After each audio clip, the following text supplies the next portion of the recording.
안녕하십니까 수험생 여러분. 지난 6월 10일 토요일 지방직 9급 교육행정직 시험이 시행이 됐습니다. 네, 그동안 여러분 수고 많으셨고요. 어쨌든 고생하셨습니다. 생각보다 원래 이제 지방직이 국가직보다는 조금 난도가 높았습니다. 그런데 올해는 조금 더, 조금이 아니라 수험생 여러분이 체감하기에는 아주 어렵게 느껴지셨을 거라고 생각이 듭니다. 물론 1년 정도 그 커리큘럼을 차분하게 잘 따라오신 분들, 그러니까 뭐 기본 이론부터 시작해서 기출문제풀이, 그리고 핵심 이론, 단원별 동형 모의고사, 그리고 실전 모의고사, 이렇게 차분하게 잘 따라오신 분들은 사실은 우리가 지식을 바탕으로 문제를 풀지만 적용력이라는 지식만을 가지고 문제를 풀 수는 없습니다. 이 적용력이 또 있어야 되거든요. 자, 그러한 추론 능력을 발휘했다면 그렇게 어려운 문제는 아니었다고 보여집니다. 하지만 여느 시험 문제와 비교해 볼 때는 좀 상당히 어려웠습니다. 자, 그러면 오늘 이 시간 이제 여러분들하고 6월 10일 시행됐던 지방직 9급 교육학개론 전체적인 문제 분석과 총평 그리고 문제풀이를 진행하도록 하겠습니다. 오늘 강의는 시험을 본 수험생 여러분들께서는 차분하게 다시 한번 자신의 어떤 일련 과정을 되돌아보는 성찰의 시간이 되었으면 좋겠고요. 그리고 2024년도 시험을 준비하는 학생들에게는 하나의 공부를 어떻게 하면 내가 만점을 받을 수 있는지 그러한 계획을 짜는 좋은 시간이 되었으면 좋겠습니다. 자, 그럼 시작하도록 하겠습니다. 먼저 전체적인 출제 문항을 분석하고요. 제가 총평 그리고 예상 점수, 합격 점수 이런 것들을 한번 예측해 보도록 하겠습니다. 자, 일단 뭐 분석 틀은요. 제 정통교육학의 어떤 챕터 단원 분석에 따라서 이렇게 출제 경향을 분석했습니다. 그리고 수험생이 좀 어렵다고 느끼셨을 그런 부분들은 이렇게 난도로 해서 상이라고 제가 정의하는 것은 틀릴 가능성이 90% 이상이라고 보시면 되겠고요. 그 다음에 이제 중난도는 한 50대 50 정도의 문제로 이렇게 구분을 해봤습니다. 근데 뭐 이거는 제가 나름대로 이렇게 분석한 것이고요. 여러분들이 체감하신 거는 또 다를 수 있고 다른 문제가 조금 더 어렵게 느껴지셨을 그런 학생들도 있을 거라고 생각이 듭니다. 1장 교육의 이해에서 4문제 정도가 나왔는데요. 또 엄밀하게 본다면 평생교육과 성인학습, 독학에 의한 학위취득에 관한 법률 이런 부분들은 또 이제 교육 사회학의 영역으로 분류할 수도 있습니다. 일단 피터스의 교육 개념의 성립 준거 3가지 준거에서 인지적 준거가 나왔어요. 이거는 여러분이 많이 다루었을 문제고요. 그 다음에 일리치의 학습망은 제3세계적 입장에서 평생교육의 새로운 접근 방법 이렇게 우리가 분류할 수도 있고요. 또 교육 사회학적인 입장에서 보면 일리치는 급진적 저항 이론입니다. 그래서 사회학으로도 분류할 수가 있습니다. 그 다음에 린드만의 성인학습의 특징은 린드만은 여러분이 모르신다 하더라도 이거는 임용이나 또 우리 시험에서도 기출된 부분이기 때문에 그렇게 어렵게 체감하시지는 않았을 것이라고 생각됩니다. 독학학위법, 독학에 의한 학위 취득에 관한 법률은 제가 이제 중난도로 이렇게 체크를 했는데요. 사실상 우리가 학사 학위를 받는 방법이 학점은행제에 의한 방법이 있고 독학학위제에 의한 방법이 있습니다. 학점은행제는 학점 누적에 의한 것이고요. 독학학위제는 4단계 시험을 거쳐야 합니다. 근데 학위 취득 그러한 인증시험, 4단계 시험은 반드시 시행하는 것입니다. 그래서 굳이 법률을 모른다 하더라도 여러분이 평생교육 이론에 충실했다면 이 문제는 쉽게 추론할 수 있는 문제입니다. 그 다음에 한국교육사 한 문제가 출제되었는데요. 특히 이 개화기 이후에 교육사들은 여러분들이 제가 연도를 함께 암기해라 이렇게 주문한 적이 있습니다. 그래서 가보개혁 시기에 학교교육 관제 이것을 묻는 문제인데요. 아마 외우지 않은 친구들은 틀릴 가능성이 있습니다. 하지만 뭐 중학교 같은 경우는 소학교가 끝나고 하는 것이니까 또 합리적으로 추론하면 그렇게 어렵게 느껴진 문제는 아니었을 거라고 생각이 듭니다. 그다음에 이제 서양 교육사 같은 경우는 뭐 19세기 신인문주의 교육사상, 특히 이제 헤르바라티의 5가지 도덕적 이념이죠. 이러한 교육 목적이 출제됐습니다. 어렵지는 않았습니다. 근데 사장 교육 철학이 한 문제도 출제되지 않았습니다. 요거는 의외라고 볼 수 있고요. 아마 서양 교육사와 교육 철학을 합쳐서 한 문제로 출제한 것 같습니다. 그 다음에 이제 5장 교육과정인데요. 여러분이 우려했던 2022 개정 교육과정은 올해는 안 나왔습니다. 내년에는 반드시 나올 거라고 생각이 듭니다. 자, 아이즈너의 교육과정 이론이 나왔습니다. 아이즈너의 교육과정 전반이 나왔기 때문에 목표 설정에서부터 그리고 학습 기회의 조직까지 또 평가까지 어렵게 나왔습니다. 그래서 좀 깊게 공부하지 않은 분들은 이 문제도 다소 어렵게 느꼈을 거라고 생각이 듭니다. 그 다음에 이제 교육과정 유형론인데요. 학문 중심 교육과정, 출제 가능성이 높은 겁니다. 경험 중심 교육과정과 비교해서 출제가 됐습니다. 그 다음에 이제 교육심리학은 2문제가 출제됐습니다. 좀 출제가 조금 적게 나왔죠. 생각보다는. 자, 학습 파트에서 의외로 발달 파트에서 전혀 출제가 되지 않고요. 학습 파트에서 2문제가 출제됐습니다. 자, 학습 이론에서는 행동주의 학습 이론 용어입니다.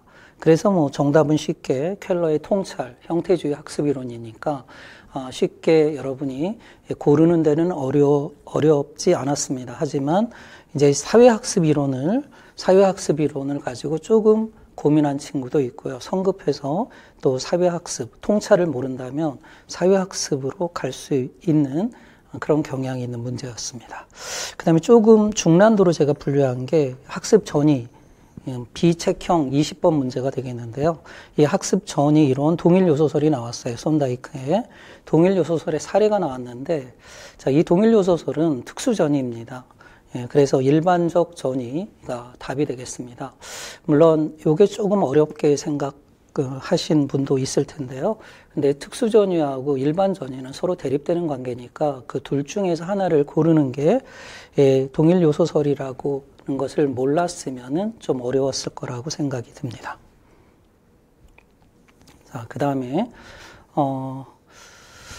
자, 7장 교수학습 이론인데요. 이 교수학습 이론 부분에서는 교수 설계 모형이 나왔는데, 이거는 우리가 많이 다뤘던 거예요. 그런데 이 평가 부분을 약간 문제를 조금 꼬았습니다. 그래서 평가 도구를 제작하고 평가를 실시한다. 그래서 이거 평가하고 관련되어 있는 것이 아닌가, 공부를 엮게 하신 분들은 아마 이 문제도 되게 답이 뭐지? 하고 어렵게 느꼈을 것입니다. 하지만 평가 도구를 제작하는 것은 설계입니다. 자, 그것을 확실히 알고 있다면 어렵지는 않은 문제였습니다. 자, 교육공학은 출제되지 않았고요. 자, 지방직의 특징은 9장 생활지도와 상담에서 반드시 출제가 되고 있다는 것입니다. 올해는 2문제가 출제가 됐습니다. 일단 상담기법은 현실치료. 아무래도 우리가 이제 우볼딩의 WDP만 집중적으로 공부하다 보니까 이 상담기법을 가지고 여러분이 조금 어렵게 또 교재에도 안 나오니까 생각했을 것이라고 생각이 듭니다. 하지만 다른 선지, 이게 추론이잖아요. 꼭 지식을 알아야 풀 수 있는 문제는 아닙니다. 여러분이 잘 추론해 보면 게슈탈트 상담의 기법이라든가 그 다음에 인간중심 상담 이론, 행동주의 상담 이론의 기법은 분명히 알고 있기 때문에 그렇다면 답 추론에는 어려움이 없었을 거라고 생각이 듭니다. 그 다음에 청소년 비행 발생 이론. 자, 더 글로리라는 드라마 이후에 다시 학교 폭력이 부각되고 있는데요. 비행 발생 이론이 지방직에서도 출제가 됐습니다. 허시의 사회 통제 이론입니다. 그 다음 10장 교육평가입니다. 교육평가는 많이 출제됐던 건데요. 평가 유형에서는 평가 기준에 따른 성장 참조 평가가 또 출제가 됐습니다. 그리고 요거는 다소 중난도로 여러분들이 생각하실 수도 있습니다. 문항 분석. 우리가 검사 도구의 양호도를 집중적으로 공부를 했고요. 근데 이제 문항 분석이 나올 수 있다고 제가 문제 풀이할 때 많이 강조를 했는데요. 학교에서 실시하는 게 고정 검사 이론이고 표준화 검사, 전문가들이 제작한 검사에서는 문항 반응 이론입니다. 문항 반응 이론은 S자형 곡선이죠. 문항 특징 곡선에 따라서 문항 분석한다. 뭐 그것만 알고 있었다면 뭐 쉽게 답을 고를 수 있는 문제인데요. 이 문항 분석을 제껴놓고 공부하신 분은 어렵게 느껴졌을 거라고 생각이 듭니다. 자, 그 다음에 교육행정입니다. 교육행정의 그 문제 수는 생각보다 적게 출제됐습니다. 4문제가 출제가 되었고요. 일단 정책 결정 이론, 의사결정의 산출 모형인데요. 여기서는 정책 형성의 관점으로 물어봤습니다. 이건 예전에도 출제된 적이 있어요. 참여적 관점. 그런데 이 정책 결정의 그러한 모형들, 그런데 결과에 초점을 두셨다면 다소 어렵게 느껴졌을 거라고 생각이 듭니다. 그 다음에 동기이론, 허즈버그의 동기위생이론에서 동기요인을 고르는 문제. 동기요인은 개인 내적 요인이기 때문에 뭐 찾는 데는 어려움이 없었을 거라고 생각 들고요. 그 다음에 3번, 교육재정의 구조와 배분. 자, 여기서 구조에서 간접교육비죠. 교육 기회비용을 공부당 교육비와 사부당 간접교육비로 구분하는 그런 문제, 개념을 알면 쉽게 풀 수 있는 문제인데요. 다른 선지들은 지방교육재정교부금법에 따른 조항들입니다. 그런 조항들을 조금 여러분이 법률은 잘 모르니까 또 그런 부분에 혼란을 겪었다면 이 문제도 다소 어렵게 느꼈을 거라고 생각합니다. 제일 어렵게 느껴진 게 이제 사립학교법이 출제가 됐는데요. 근데 항상 답은 법률이 나왔을 때 우리가 배운 범위 안에 있다는 것입니다. 기간제 교원에 대한 부분이 나왔습니다. 기간제 교원은 학교장이 임용하는 거고 1년을 단위로 해서 3년 연장할 수 있어요.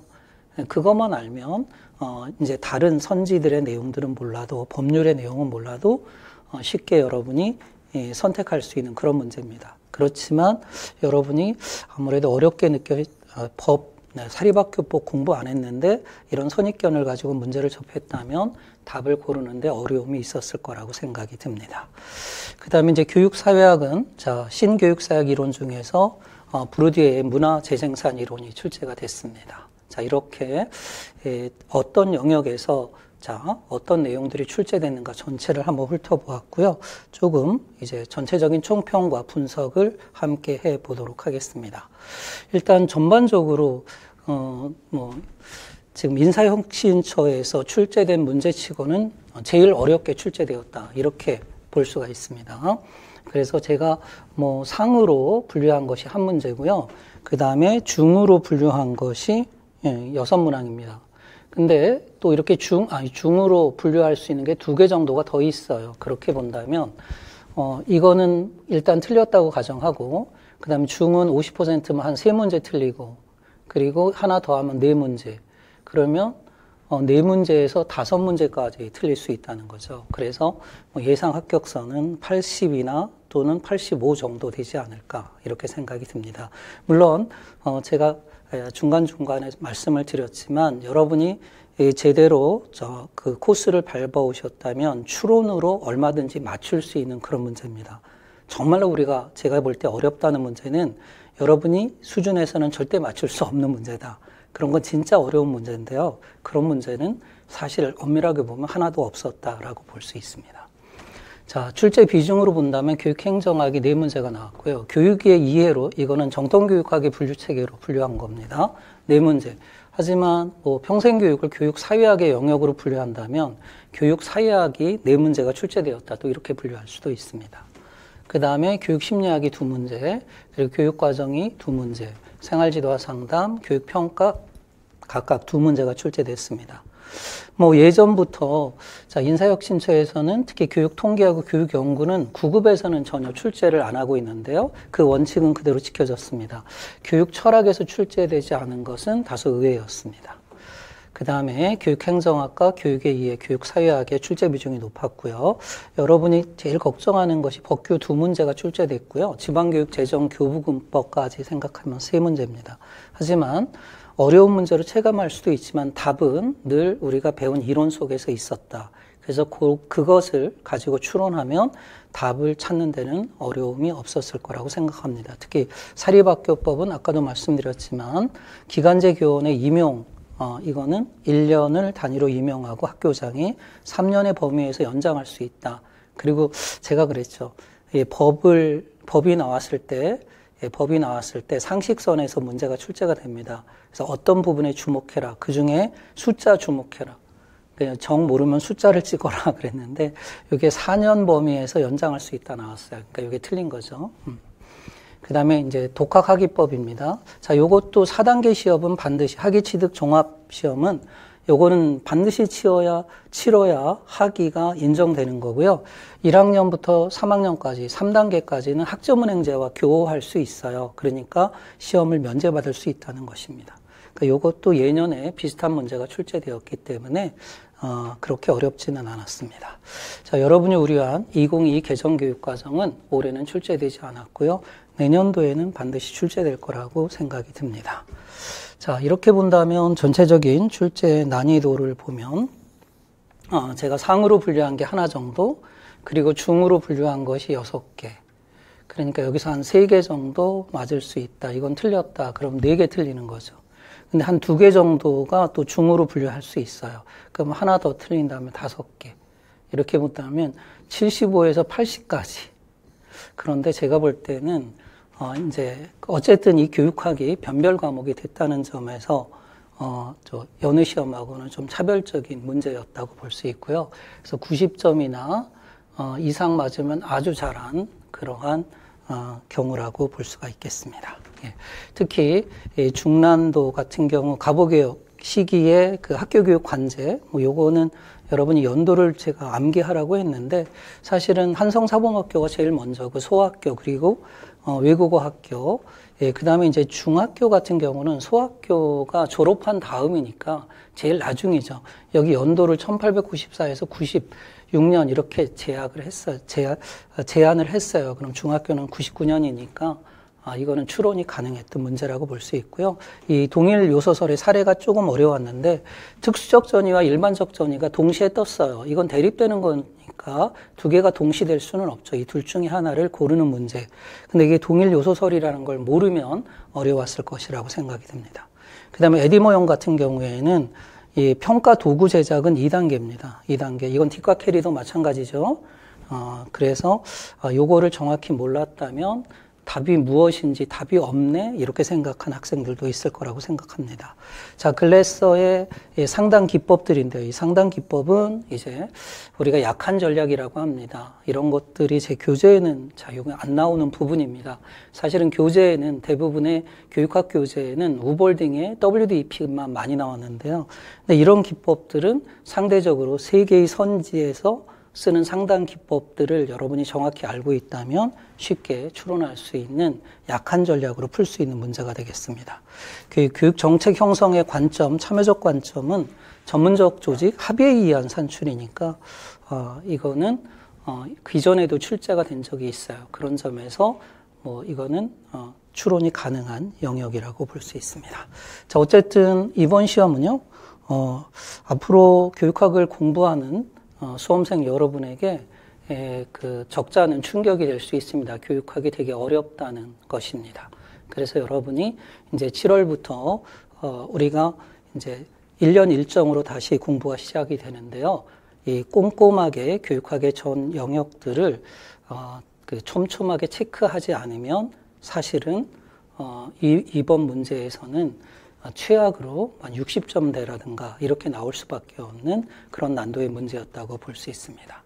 그래서 여러분이 핵심 정리 이런 것만 갖고 접근해서는 절대로 안 되는 그러한 시험이었다고 볼 수 있습니다. 합격 예상 점수는 잘 나오면 85점, 그리고 좀 합격 가능한 건 80점 이 정도로 저는 예상을 하고 있습니다. 자, 그러면 이제 바로 문제풀이로 들어가도록 하겠습니다. 책형, B형의 문제가 되겠습니다. 문제 1번인데요. 문제 1번은 아이즈너의 교육과정 이론이 나왔습니다. 자, 아이즈너는 1979년 교육적 상상력이라는 책에서 그러한 교육과정의 이해 패러다임이죠. 파이너의 접근 방법으로 따지면 재개념화, 즉 예술적, 심미적 관점에서 교육과정을 재개념화하고 있습니다. 일단 목표에서 타일러의 행동 목표 중심의 그러한 목표 설정을 비판하고 행동 목표 이외의 목표를 설정했죠. 그게 문제 해결 목표와 그리고 표현적 결과가 되겠습니다. 자, 표현적 결과 같은 경우는 학습 도중 또는 학습 후에 얻게 되는 바람직한 것입니다. 이렇게 목표를 다양화하는 것으로부터 출발을 하고 있고요. 그럼 기억 같은 경우는 타일러에 해당이 되는 거니까 틀린 겁니다. 그 다음에 이제 교육 내용 선정에 있어서도, 아이즈너는 내용 선정과 학습 경험이죠. 학습 기회를 분리해서 접근하고 있는데요. 내용 선정에서 가치 있는데 배제된 것에 관심을 둬야 한다. 즉, 영교육 과정을 언급하고 있습니다. 그 다음에 학습 경험, 학습 기회 유형을 개발할 때는 교사의 교육적 상상력을 동원해야 한다. 그래서 교육과정의 학습 경험의 다양화를 제시하고 있고요. 또 이것을 조직할 때는 마치 거미줄을 치는 작업처럼 상상력이니까 타일러의 선형적 접근이 아니라 비선형적 접근을 강조하고 있습니다. 그러니까 이것도 틀린 거죠. 직선형 과정은 타일러가 되겠습니다. 예. 자, 그러면 니은과 디귿이 답이 되겠고요. 또 평가에 있어서도 그냥 행동 목표가 아니라 문제 해결 목표, 표현적 결과니까 그 평가 방법도 다른 방법이 돼야 되겠죠. 그래서 질적인 접근, 예술적 평가를 제시했어요. 예술적 평가는 두 가지죠.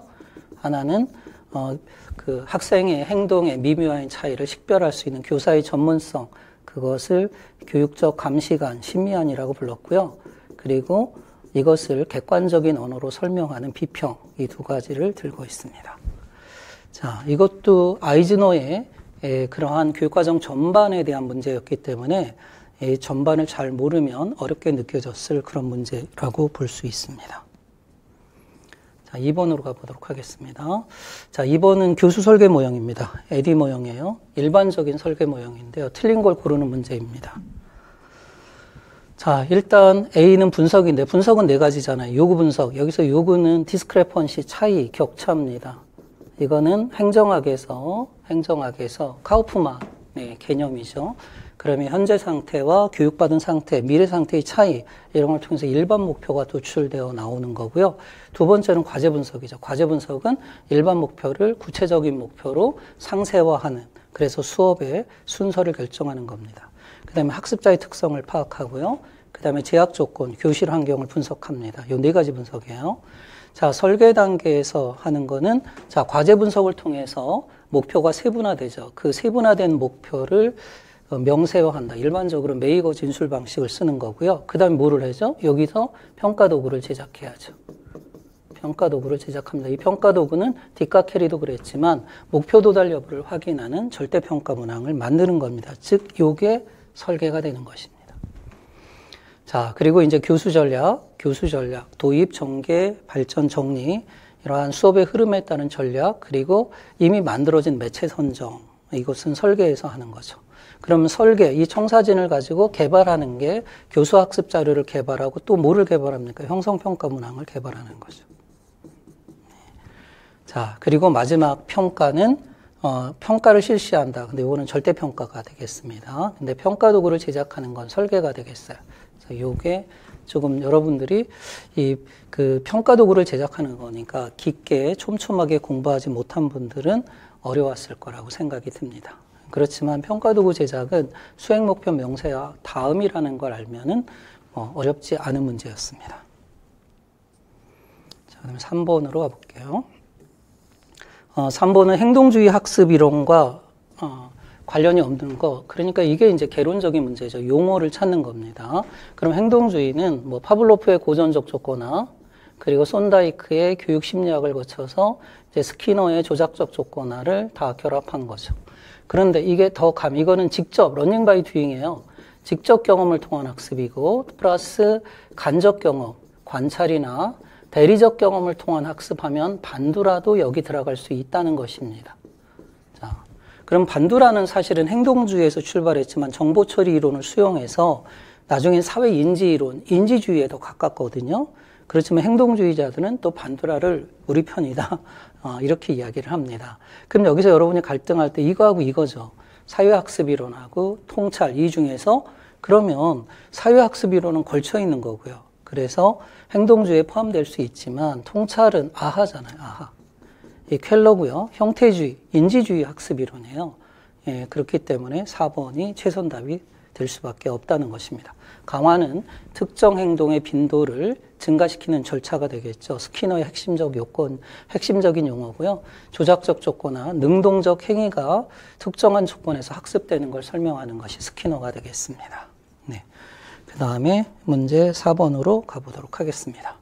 자, 공식적 교육과정, 제일 많이 나오는 게 학문중심 교육과정이었습니다. 학문중심 교육과정은 브루너가 1960년 The Process of Education, 교육의 과정에서 언급한 교육과정 유형입니다. 틀린 걸 골라라. 경험중심 교육과정을 비판하면서 등장했죠. 1번이 틀렸죠. 경험을 통한 생활적응학습, 이거는 경험중심 교육과정이 되겠습니다. 그러면 브루너의 학문중심 교육과정은 대담한 가설과 핵심적 확신의 토대를 두고 있고요. 교육의 목표는 intellectual excellence, 지적 수월성이죠. 지적 수월성은 우리가 학문적으로는 개념화, 추상화하는 능력을 학습하는 것입니다. 그래서 학자들이 하는 일은 뭡니까? 어떤 현상을 자기만의 개념적인 틀을 가지고 설명하는 거죠. 자, 이러한 개념학습 모형이 학문중심 교육과정하고 관계가 있고요. 내용적 목표는 지식의 구조, 특정 교과의 기본 개념, 원리, 일반적 아이디어를 가리키는 겁니다. 지식의 구조를 조직하는 게 계열성, 점점 심화 확대되도록 조직하는 걸 나선형 교육과정이라고 하는 거고요. 교수학습 방법은 발견학습, 탐구학습이 되겠습니다. 인지주의니까 학습 동기에선 내적 동기를 강조하는 거고요. 네, 그러면 이번에는 문제 5번으로 가보도록 하겠습니다. 자, 다음 설명에 해당하는 이론은 교육사약이죠. 신교육사약입니다. 상징적 폭력. 상징적 폭력은 일종의 문화적 폭력이죠. 그러한 문화라고 하는 것은 아비투스 또는 습관화된 생활 양식을 가리키는 겁니다. 그러니까 예를 들어서 이 지금 문화재생산 이론, 대표적으로 부르디에는 번스타인의 이론을 확장을 하고 있는데요. 그 계급과 가정을 연계시켜서 설명을 하고 있습니다. 그 번스타인 같은 경우는 가정에서 사용하는 언어는 계급과 관련된 언어라는 거죠. 중상류 계층이 쓰는 언어를 표준어, 세련된 어법이라고 보았고요. 하류 계층이 쓰는 언어를 대중어, 이것을 제한된 어법이라고 불렀습니다. 이러한 언어를, 사회적 언어를 확장해서 아비투스로 설명하는 것이 부르디에가 되겠습니다. 예를 들자면 아비투스는 몸에 체화된, 무의식적으로 체화된 그런 문화적 취향, 그리고 라이프 스타일, 생활 양식을 가리킵니다. 예를 들어서 클래식 음악을 즐겨 듣는다, 아니면 운동을 할 때 골프를 좋아한다. 이런 것들은 중상류 계층의 아비투스죠. 그 다음에 화투를 친다. 그 다음 뽕짝, 이러한 트로트 이런 걸 좋아한다는 것은 하류 계층의 아비투스라고 보는 것입니다. 근데 가정에서 어떤 음악을 즐기고 어떤 놀이를 하고 하는 것은 하등의 사회적으로 문제가 되지는 않았는데, 장이 이동해서 공식적인 학교로 이동했는데 학교에서 음악 교과서에서 클래식만을 주로 다룬다면 아무래도 그 클래식 음악을 접하지 못했던 하류 계층의 아이들에게는 폭력으로 작동하는데요. 그것을 상징적 폭력이라고 합니다. 특정 계급의 아비투스가 그것을 향유하고 있지 못한 계급의 아이들에게 강제되는 게 상징적 폭력이다. 그리고 이제 문화자본을 소유한 사람이 권력이잖아요. 체화된 상태의 자본을 아비투스라고 하는 거고요. 그리고 객관화된 상태의 자본은 돈으로 환산할 수 있는 자본이고, 제도적 상태의 자본이 졸업증, 학위, 그리고 음악 성적 이런 겁니다. 그러면 이렇게 아비투스와 제도화된 상태의 문화자본 이런 걸 통해서 불평등한 계급을 재생산한다라고 보는 게 부르디에의 문화 재생산 이론이 되겠습니다. 자, 문제 6번으로 가볼게요. 자, 의무교육의 대안으로 학습망을 개념을 제시하면 어렵지 않죠. 이건 평생교육으로 풀 수도 있고요. 우리가 사회학적으로 보면 갈등이론, 급진적 저항의 이론이죠. 오스트리아의 그런 카톨릭 사제죠. 일리치는 디스쿨링 소사이어티, 타락교 사회라는 책에서 의무교육 기간을 폐지하고, 의무교육은 학생을 일거수일투족을 다 구속하는 전인 구속적 조직이다. 학교의 본질에서 벗어나고 있다는 거죠. 그 대안으로 학습망을 제시했어요. 그 학습망이 4가지잖아요. 하나는 자료망, 그리고 기술망, 동료망, 연장자망이 되겠습니다. 평생교육으로는 제3세계적 관점이고요. 또 급진적 저항 이론으로 여러분이 접근하셔도 되겠습니다. 프레이리는 문제제기식 교육이죠. 문제제기식 교육이 의식화 교육이 되겠습니다. 대표적인 저서가 페다고지, 민중을 위한 교육학이라는 부제가 실려 있습니다. 지루는 저항 이론이죠. 지루의 대표적인 개념이 폭로입니다. 마이클 영은 신교육사에게 출범자입니다. 지식과 권력. 지식과 권력은 권력자들이 선정한 지식이기 때문에 권력 집단의 자녀들이 유리하다. 그래서 신교육사학을 출범시킨 학자가 되겠습니다. 자, 문제 7번으로 가볼게요. 자, 문제 7번은 성인학습. 이것도 평생교육으로 볼 수 있습니다. 린드만의 설명으로 틀린 거, 린드만 때문에 여러분이 어려워하실 필요는 없습니다. 성인학습자의 특징은 일단 성인학습자는 개인차가 나이가 들수록 강해지죠. 그래서 예를 들어서 선호하는 학습 양식 이런 게 잘 안 바뀌잖아요. 그래서 우리가 꼰대라고 하죠. 그래서 개인차는 증가하고 그래서 성인학습의 방법론으로서 매지로우는 관점 전환학습 이런 것을 강조하기도 했습니다. 이런 것들은 시험에 많이 나왔던 지문이죠. 경험은 성인학습의 중요한 자원이다. 성인교육의 실천 방법은 강의가 아니라 학습자와 교사의 상호작용, 토론, 대화 이런 것이 되겠고요. 성인학습은 학교학습과 다른 점이 학교학습은 문화를 전수하는 과정이고 교과, 주제 중심적이지만 성인학습은 삶, 현장 중심이다 하는 것이 되겠습니다. 그 다음에 문제 8번으로 가볼게요. 문제 8번도 많이 다뤘습니다. 자, 피터스가 윤리학과 교육이라는 책에서 교육을 공적 전통으로 입문하는 성년식이다 이렇게 정의를 하고 교육은 추상성이 강하기 때문에 교육 개념의 성립 준거 세 가지를 들었습니다. 하나가 규범, 또 하나가 인지, 그리고 과정적 기준이 되겠습니다. 그리고 세 번째는 교육받은 결과 자유인, 교양인을 양성하는 것이 바로 학교 교육이다. 이렇게 피터스는 정의를 하고 있는데요. 여기서는 피터스가 제시한 교육 개념의 성립 기준보다는 크라이티어리언, 준거죠. 그런데 교육은 일반적인 훈련과 다르다. 그랬으니까 쉽게 여러분 인지적 준거를 찾을 수가 있습니다. 교육 내용과 관련된 준거입니다. 그래서 전인 개발, 마음을 개발하는 과정이고요.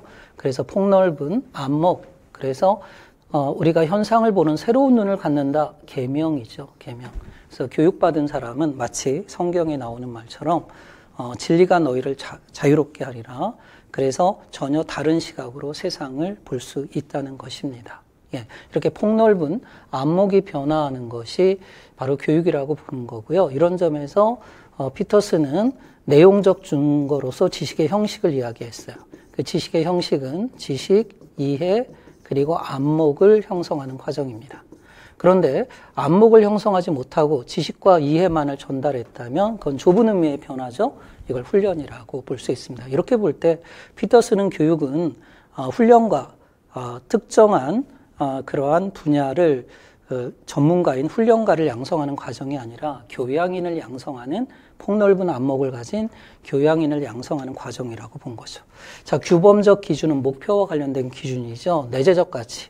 그 자체로 좋은 걸 추구하는 게 교육이고요. 외재적 가치를 추구하는 것은 교육이 아니다. 과정적 기준은 지식의 형식을 전달하는 방법입니다. 학습자의 자율성과 흥미입니다. 그럼 강제성, 타율성 이건 교육이 아닌 거죠. 과정적 기준에서 교육이 아닌 것은 조건화 그리고 쇠뇌를 들 수 있습니다. 이러한 피터스의 교육 개념에 영향을 준 사람이 바로 영국의 항존주의 철학자 오크쇼트고요. 또 피터스와 학문적 동지적 관계였다가 사회적 실제로 입문하는 과정으로 알미 아니라 행함으로 확장시킨 사람이 허스트가 있습니다. 자, 이 세 사람들 시험에 잘 출제가 됩니다. 자, 그럼 문제 9번으로 가보겠습니다. 자, 문제 9번은 한국교육사입니다. 가보개혁 시기, 그래서 1894년부터 1896년 이렇게 딱 단서가 주어졌습니다. 그럼 가보개혁은 전통교육과 결별하고 새로운 근대교육의 출발이라고 볼 수 있습니다. 자, 그 중에 이제 법규들이 만들어지죠. 관제 또는 영에 의해서 설립된 근대적인 학교가 아닌 것 그랬습니다. 이렇게 연도가 딱 주어졌으니까 그래서 연도를 암기했으면 여러분이 이것은 쉬운 문제라고 볼 수 있습니다. 연대를 암기하지 않았더라도 가보개혁 이후 특히 이제 고종의 교육입국 조서가 전통교육과 신교육을 가늠하는 분기점이 됐죠. 그럼 교종의 교육입국 조서가 언제냐면 1895년 2월입니다. 1월은 홍범 14조가 있었고요. 학무한문고시는 1894년 7월입니다. 자, 그러면 교육입국 조서 이후에 학교 관제들이 등장을 했는데 첫 번째가 이거죠. 한성사범학교 관제. 예, 한성사범학교 관제는 소학교 교원을 양성하는 거고요. 그럼 두 번째가 뭐예요? 이제 관립공립 소학교가 세워져야죠. 그죠? 그럼 이제 소학교는 심상과하고 고등과가 있었으니까 그럼 이게 지나고 나서 중학교가 설립돼야 되겠죠. 그러면 이것도 1895년이니까 중학교는 얘네들이 졸업할 때쯤이니까 4, 5년 한참 뒤잖아요. 그래서 1899년에 설립된 거예요. 2번이죠. 그 다음에 서양 열강들이 막 이렇게 침략해 오고 있으니까 외국어 학교의 필요성은 절실하죠. 그래서 6개 외국어 학교들이 세워지는 겁니다. 이것도 언제인가요? 외국어 학교들은 5년이죠. 그죠? 예. 그래서 6개 외국어 학교들이 설립이 되는 거니까요. 연도를 모른다 하더라도 이 학교 설립 과정을 여러분이 이해했다면 추론할 수 있는 문제였다고 볼 수 있습니다. 자, 그 다음에 10번 문제로 가볼게요. 자, 10번 문제는 교육학조를 물었습니다. 자, 서양교육사 철학 포괄에서 나왔는데요. 교육의 목적은 학생의 도덕적 품성을 강화하는 것이다. 이 도덕적 품성, 그래서 5가지 이념으로 제시했죠. 5가지 오도념이에요. 오도념. 도덕적 이념입니다. 그러니까 마음이라고 하는 것은 하트, 여기에 있는 능력이 아니라 이 학자는 마음은 사고권이라고 본 겁니다. 그러니까 도덕적인 이데올로기, 그래서 이 넓은 사고권을 갖고 있는 그러한 사람을 길러내는 것을 교육의 목적으로 보았고요. 이렇게 오도념의 도야는 자, 칸트의 실천 철학의 영향을 받고 있어요. 윤리학이죠. 그리고 표상심리학입니다. 이 두 가지를 바탕으로 해서 교육학의 학문적 체계를 확립한 게 바로 헤르바르트가 되겠죠. 교수들은 헤르바르트 좋아한다고 그랬죠. 그 5가지 그 오도념은 일단 우리가 선을 행하는 데 있어서 이거는 내가 선택한 것이다. 어떤 강제에 의해서 선을 행하는 것은 선이 아니다. 내면적 자유, 그리고 선을 행하는 데 있어서 흔들림이 있어서는 안 된다. 예를 들어서 이웃에게 선을 행할 때 망설여서는 안 된다. 강력하고 그 다음에 완전해야 된다. 그리고 선은 타인을 위한 배려죠. 호의입니다. 그리고 선을 행하는 데 있어서 정의라는 것은 몫의 균형적 배분을 가리키는 것입니다. 그러니까 여러 가지 가치들이 조화를 이룬 상태를 가리키는 거고요. 이 공정성 보상은 선을 행했을 때 행동에 대해서 책임을 져야 한다. 오도념이 되겠습니다. 여러분 헤르바르트는 1번부터 6번까지를 기억하시라고 그랬죠. 그럼 헤르바르트 사상의 모든 것을 다 알 수가 있습니다. 자, 10번으로 가보겠습니다. 11번이네요. 자, 11번 여러분이 어렵게 느끼셨을 건데요. 사립학교법입니다. 자, 우리는 사립학교에는 임용되지 않는데 왜 이걸 냈는지, 그러니까 선재위원들도 참 괘씸하죠. 사립학교법의 내용을 옳지 않은 것. 그런데 이런 법률이 나왔을 때 여러분이 긴장하면 일단 사고가 제약됩니다. 그래서 걱정하지 마시고요. 이 법률이 나왔을 때 우리가 배운 것을 끄집어내서 접근하시면 됩니다. 학교 법인의 설립 당초의 임원은 정관으로 정한다. 사립 정관으로 정한다. 자, 모르면 넘어가고요. 기간제 교원의 임용은 1년이고요. 그럼 학교장이 임용하는 거거든요. 그러면 필요한 경우 4년이 아니라 3년의 범위에서 연장할 수 있다는 거죠. 자, 요거는 국공립학교도 같은 경우니까 우리가 배운 데에서 답이 있다는 것입니다.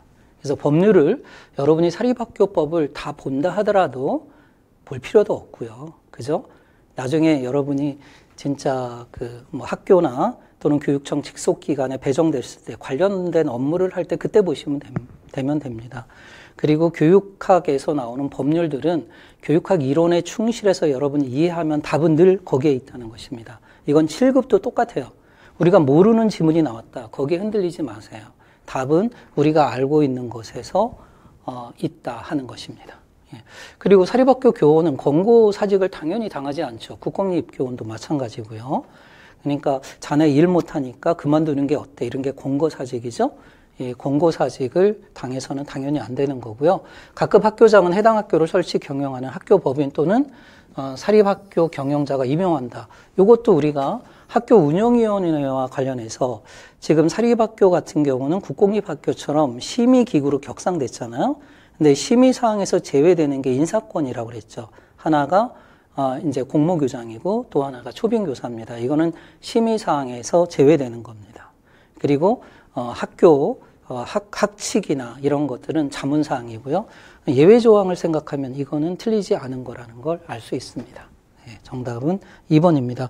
제가 뭐 틀릴 가능성이 90% 이상이다 상으로 분류했지만 여러분이 추론을 한다면 그렇게 어려운 문제는 아니었다고 볼 수 있습니다. 그 다음에 문제 12번. 자, 요것도 여러분이 평가에서 소홀히 한 분은 조금 어렵게 느끼셨을 것입니다. 고정검사 이론과 문항 반응 이론이 있죠. 이 문항 반응 이론과 고정검사 이론은 문항 분석의 방법입니다. 우리가 모의고사 할 때 많이 다뤘습니다.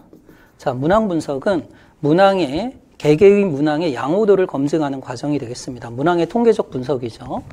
자, 객관식 선택형 문항만 적응하는데요. 고정검사 이론은 학교에서 한다. 학교에서 한다는 것은 교사 제작검사, 중간고사나 기말고사 같은 경우 문항 분석 방법이고요. 문항 반응 이론은 표준화 검사, 그러니까 예를 들어서 지능검사나 성격검사, 그러한 문항의 양호도를 분석하는 과정이 되겠습니다.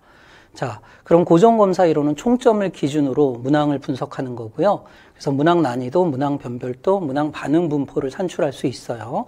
근데 문항 반응 이론은 전제가 뭐냐면 피험자의 능력은 불변이고 그 다음에 그 문항의 특성도 불변이다. 그래서 일정한 곡선으로 나타나는데 그게 문항 특징 곡선입니다. S자형 곡선에 의해서 분석하죠. 그것만 알면 되죠.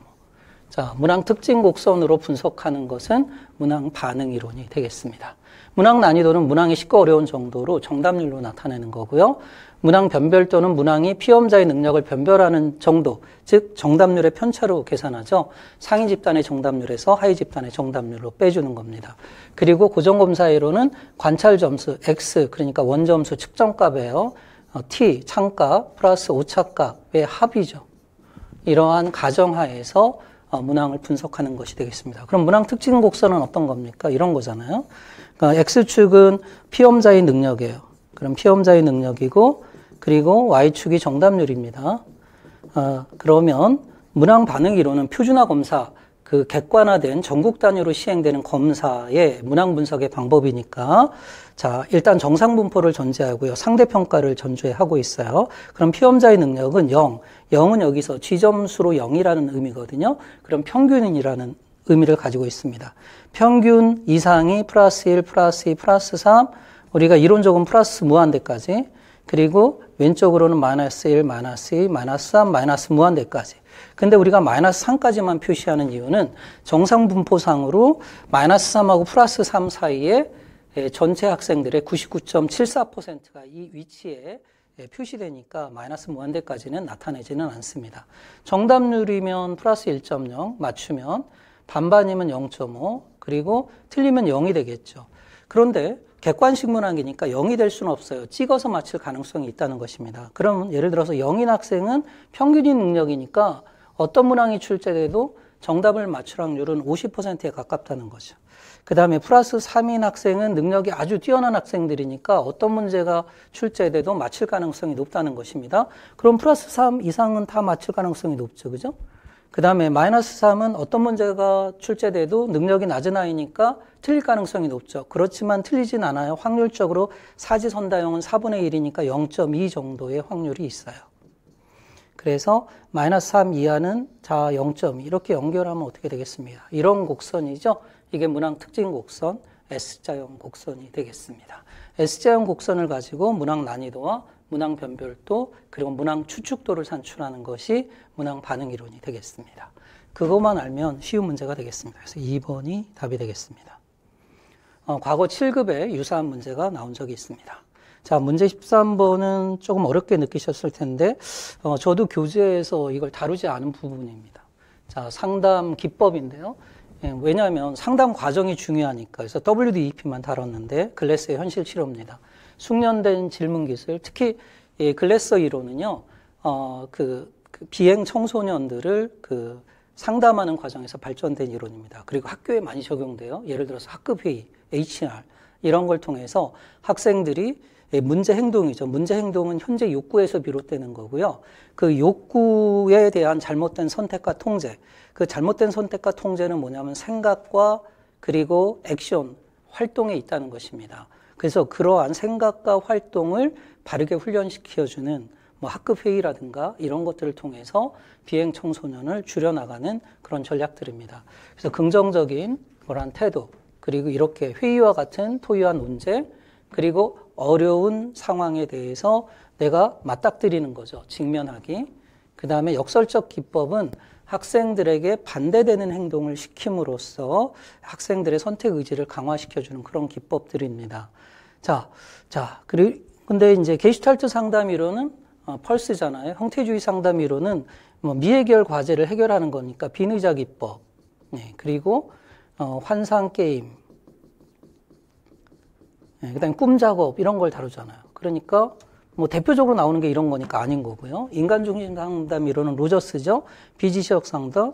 그래서 무조건적이고 긍정적 존중. 그다음에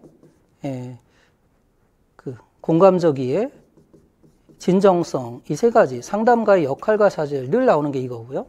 그다음에 행동주의 상담 이론은 여기서 행동주의니까 파블로프, 스키너, 반도라를 포괄하고 있는 것입니다. 그럼 파블로프 같은 경우는 웰페의 상호제지 이론, 체계적 둔감화, 그리고 스키너 같은 경우는 강화하고 벌, 그리고 반도라는 뭐죠? 모델링이잖아요. 이런 게 없잖아요. 그러니까 답은 이거죠. 그래서 이런 거는 여러분이 모르실 때 좌절하시면 안 돼요.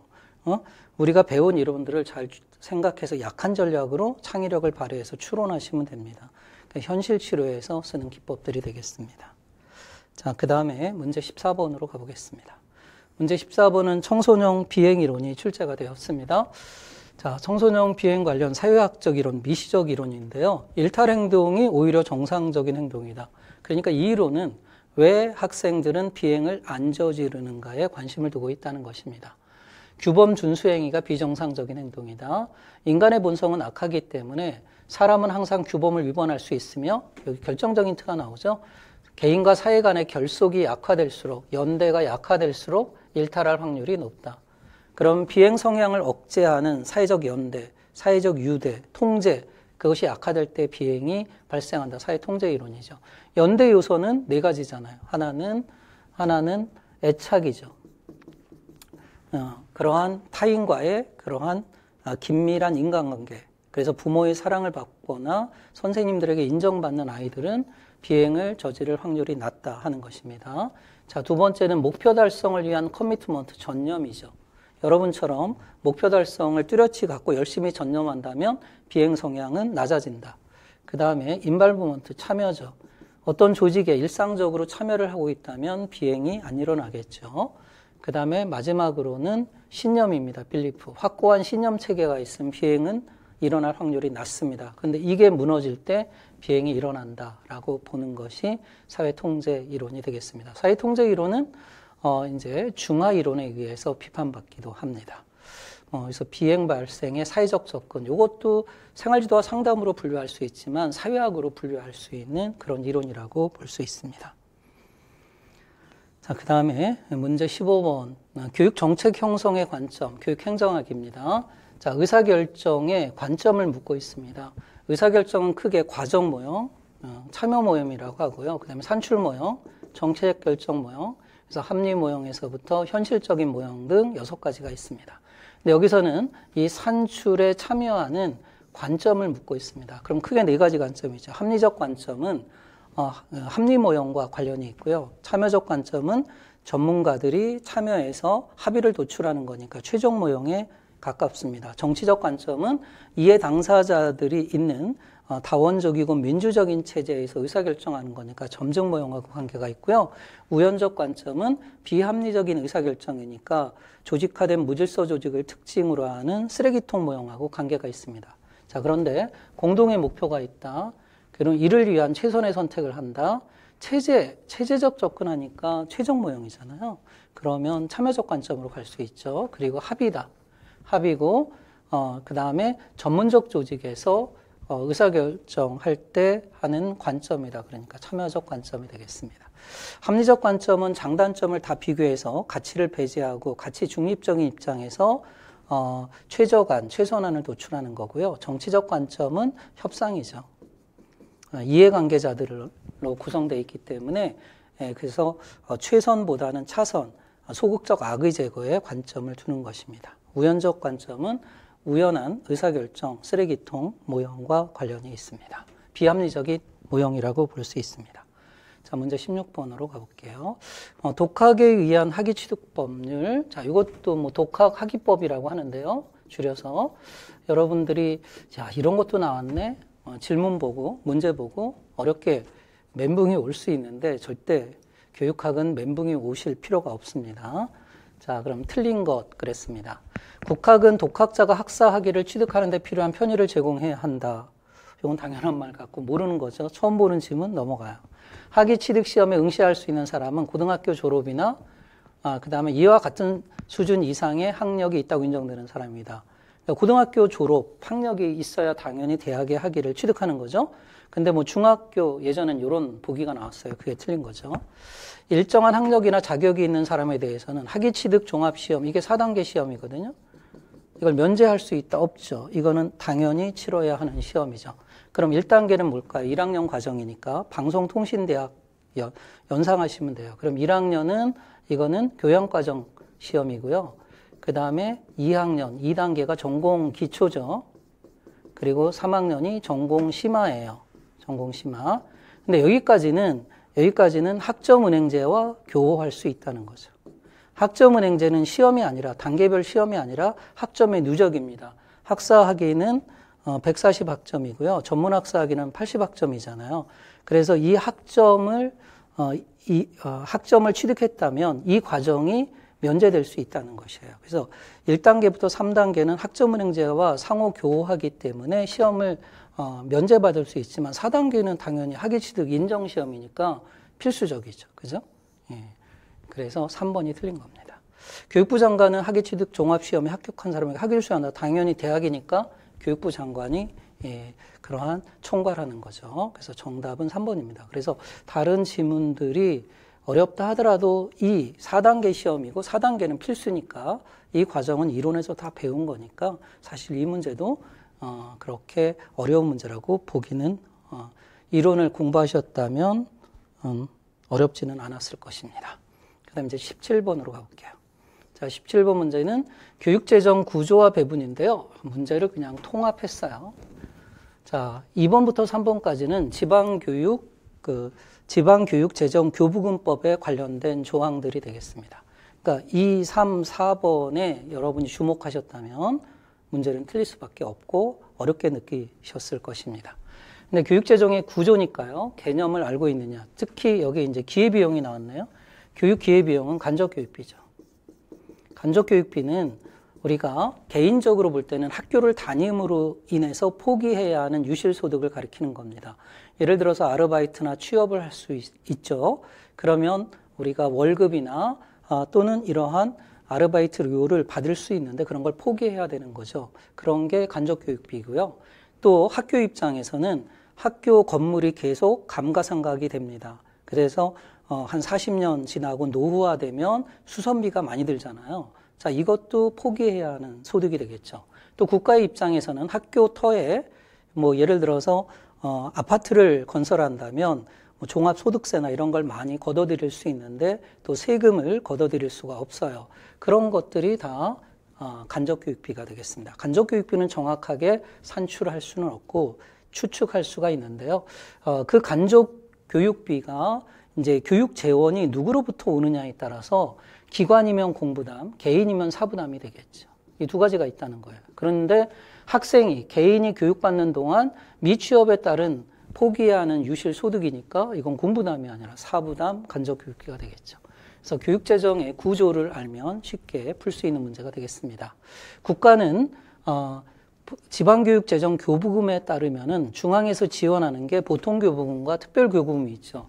근데 이제 이게 두 가지 구조인데요. 증액 교부할 수 있다는 것을 한시적으로 이 조항을 만들었습니다. 왜냐하면 고교 무상화 때문에 그렇습니다. 고교 무상교육 때문에 국가가 47.5%의 재정을 지원해 주는 거고요. 교육청이 47.5%, 그리고 지자체가 5%, 이렇게 해서 100% 고교 무상교육을 지원하고 있기 때문에 이 조항은 2024년 12월 31일까지 한시적으로 만든 조항입니다. 그 다음에 시도 및 시군자치구, 시도는 이거는 일반회계죠. 일반회계로부터 교육청으로 전입되는 지역전입금, 일반회계로부터의 그러한 특별회계로의 전입금, 뭐 이런 것을 보조할 수도 있고 특별회계로 전입할 수 있다, 그런 내용들이니까 이거는 틀린 지문이 아니고요. 그래서 1번이 답입니다. 그래서 우리가 법률이 나왔을 때 이렇게 처음 보는 여러분들이 지문이 나왔다 하더라도 중요한 답은 우리가 배운 이론에서 나왔다는 거예요. 그렇게 따지면 사실상 제가 합격선은 뭐 80, 85 또는 75점까지도 내려갈 수 있다고 보지만 그런 여러분들이 최근 공부하는 그러한 형태, 이런 걸 바탕으로 제가 분석한 거고요. 정말로 공부를 기본 이론부터 체계적으로 코스별로 차근차근 밟아온 분이라면 당연히 90점 이상은 나올 거라고 생각이 듭니다. 그 다음에 18번 허즈버그의 동기이론입니다. 허즈버그의 동기이론은 이유인설이죠. 매슬로우의 5단계 욕구서를 두 가지, 동기, 위생. 동기는 만족 요인이고요. 그 다음 위생은 불만족 요인. 그 다음에 동기는 접근 욕구, 그리고 위생은 회피 욕구예요. 그리고 동기는 개인 내적인 거고 심리적인 거잖아요. 그리고 위생은 환경이니까 개인 외적인 거예요. 이제 이 둘의 관계는 별개죠. 그럼 저 수준의 욕구가 위생이니까 1차적으로 제거하면 구성원들의 동기가 80% 동기화 되고요. 그 다음에 동기 요인까지 충족이 되면 110% 동기화 된다라고 보는 게 허즈버그인데요. 근데 여기서는 직무 만족을 가져오는 동기 요인에 해당하는 것을 골라라 하는 것입니다. 그러니까 동기 요인은 개인 내적 심리적인 걸 찾으면 되겠죠. 일 자체에서 느끼는 보람, 그리고 발전감, 성장이죠. 근무 조건, 근무 환경은 위생 요인이고 동료와의 관계, 인간관계도 위생 요인이고요. 뭐 정책, 그 다음에 보수, 임금, 이것도 허즈버그는 위생 요인으로 분류를 하고 있다 하는 것이 되겠습니다. 그래서 정답은 디귿과 리을이 되겠죠. 자, 19번 문제로 가보겠습니다. 자, 19번 문제는 교육평가 유형인데요. 이건 여러 번 출제가 됐습니다. 평가의 교수적 기능을 강조한다. 그러면 일단 교육관에 따른 평가 유형이니까 선발적 교육관에서 엘리트적 교육관이에요. 그 다음에 1960년대 발달적 교육관, 민주적 교육관이에요. 그리고 70년대 인본적 교육관, 이렇게 변천되어 왔습니다. 이 둘은 반대되는 관계고요. 발달적 교육관을 보완하는 게 인본적 교육관입니다. 발달적 교육관은 인지적 영역에만 초점을 두고 있고요. 인본적 교육관은 전인적 영역, 인지적 영역에다 정의적, 그 다음에 행동적 영역을 다 포괄하고 있습니다. 자, 선발적 교육관은 행정적 기능, 엘리트를 선발하는 데 초점을 두는 거고요. 이 두 가지는 교수적 기능에 초점을 두고 있어요. 예. 자, 그런데 최종 성취 수준에 대한 관심보다 여기에 관심을 두면 절대평가예요. 중거지향평가인데 사전 능력치와 현재 능력치, 그러니까 과거와 현재 능력치를 비교한다. 이게 지난번에도 나왔잖아요. 이러한 상관관계가 낮아야 된다. 그래서 능력이 이렇게 성장했다는 것을 알 수 있죠. 그래서 고부담평가, 고부담평가는 상대평가예요. 이거는 평가의 파장, 영향력이 큰 평가고요. 영향력이 낮은 평가, 이러한 절대평가, 수행평가 같은 것에 사용하는 것이 바람직하다. 그러니까 능력의 변화 과정이니까 성장 참조평가고요. 그럼 현재 능력치가 있고 그 미래 평가 시점의 능력치, 얼마나 최선을 다하고 있느냐, 노력을 다하고 있느냐, 이거는 능력 참조평가가 되겠죠. 이 둘을 합해서 자기 참조평가라고 합니다. 최근의 평가의 경향이라고 보시면 되겠습니다. 자, 마지막 20번 문제. 자, 20번 문제는 학습 전이 이론인데요. 뭐 요것도 여러분이 조금 어렵게 느끼셨을 겁니다. 전이는 선행학습이 후행학습에 미치는 영향력을 전이라고 합니다. 일반적으로 뭐 파급 효과, 그 블룸의 교육목표 분류학에서 적용력, 이것이 바로 전이죠. 여러분이 문제를 푸는 것도 전입니다. 자, 그러면 수학 시간에 사칙 연산을 배우는 것과 가계에서, 그럼 뭐죠? 이거는 학교하고 일상입니다. 그러면 경험 중심 교육 과정이죠. 경험 중심 교육 과정에서 강조하는 것은 동일 요소설이에요. 동일 요소, 구체적인 유사성이죠. 경험의 유사성, 그 중에서도 결과의 유사성에 강조를 하고 있어요. 이거는 특수적 전이에요. 특수적 전이라는 것은 선행학습과 후행학습이 유사성을 가져야 돼요. 그럼 예를 들어서 수학 시간에 사칙 연산하는 거와 가게에서 물건값 지불하고 잔돈을 계산하는 것, 이거는 유사한 학습 과제죠. 그죠? 특수전이에요. 근데 만약에 수학 시간에 사칙 연산을 배우는 것과 미술 시간에 그림을 그리는 것, 이렇다면 전혀 다른 과목이니까 이거는 일반적 전이가 되겠습니다. 그럼 특수적 전이를 강조하는 것은 구체적 경험을 강조하는 동일 요소설. 그래서 뒤에도 얘기했죠. 학교는 사회의 축소판이 아니라 이상적 사회, 민주적 사회의 축소판이다. 그래서 의도적이고 바람직하고 가치 있는 경험만을 가르쳐야 한다. 이런 겁니다. 그리고 70년대 이후에 등장한 구성주의, 상황학습도 학교 상황과 그 다음에 실제 상황의 구체적인 유사성에 초점을 두기 때문에 그것도 특수전이가 되겠습니다. 그래서 여기서는 특수전이하고 일반전이가 대립되는 관계잖아요. 이 둘 중에 하나가 답이 되겠죠. 그래서 일반적 전이에요. 그럼 일반적 전이는 이 선행학습과 후행학습이 전혀 다른 내용이어야 돼요. 근데 그렇지 않잖아요. 그래서 일반적 전이가 틀렸고요. 그럼 긍정적 전이는 선행학습이 후행학습을 촉진시키는 거잖아요. 수학 시간에 사칙 연산을 배운 게 가게에서 잔돈 계산하는데 도움을 준다. 긍정적 전이죠. 그 다음에 수평적 전이, 이게 통합성이죠. 서로 다른 교과 간의 관련성. 그래서 이 학습 전이는 교육과정하고 관계가 있고 교육과정의 조직 원리, 통합성하고 관계가 있어요. 수평적 전이가 되겠죠. 수직적 전이는 위계적일 때. 그래서 사칙 연산을 배웠더니 1차 방정식을 잘 푼다. 이렇게 위계적일 때가 수직적 전이가 되겠습니다. 그래서 정답은 3번이 되겠습니다. 예. 자, 요것도 이제 수험생 여러분이 다소 조금 어렵게 느끼셨을 그런 부분이라고 볼 수 있습니다. 자, 이렇게 해서 지난 토요일 시행됐던 지방직, 교육행정직의 그러한 교육학 개론 문제풀이를 모두 마치도록 하겠습니다.